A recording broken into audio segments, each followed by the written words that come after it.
Next on the beat.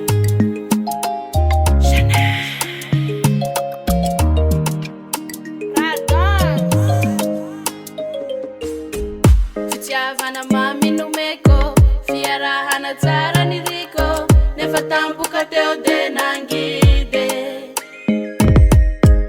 Fitiavana tilavorari numena wana fafiti mifangaro, nefa zani tata kwa mparare.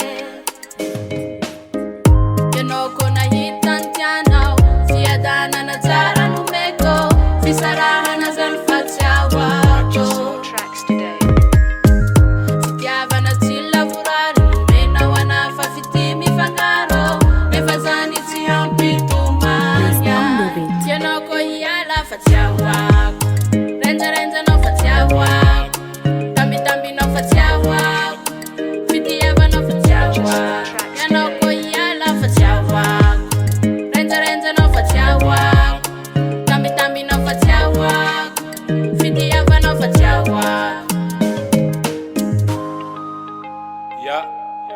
Mety ndraiky nataoko anao zegny fô fitiavagna ty sy fanerena ale za hiala fa jasy tamany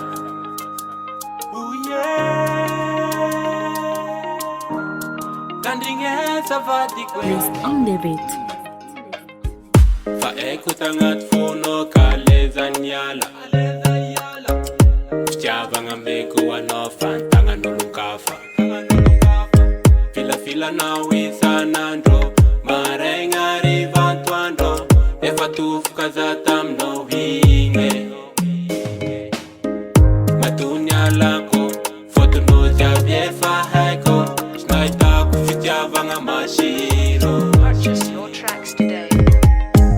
fitiavagna sy lavorary nomenao ana fafity mifangaro efa zany sy ataoko ampagnahy aleza hiala bye bye tambitambi no bye bye teny mami no bye bye vandivandy no bye bye aleza hiala bye bye tambitambi no bye bye teny mami no bye bye vandivandy no bye bye.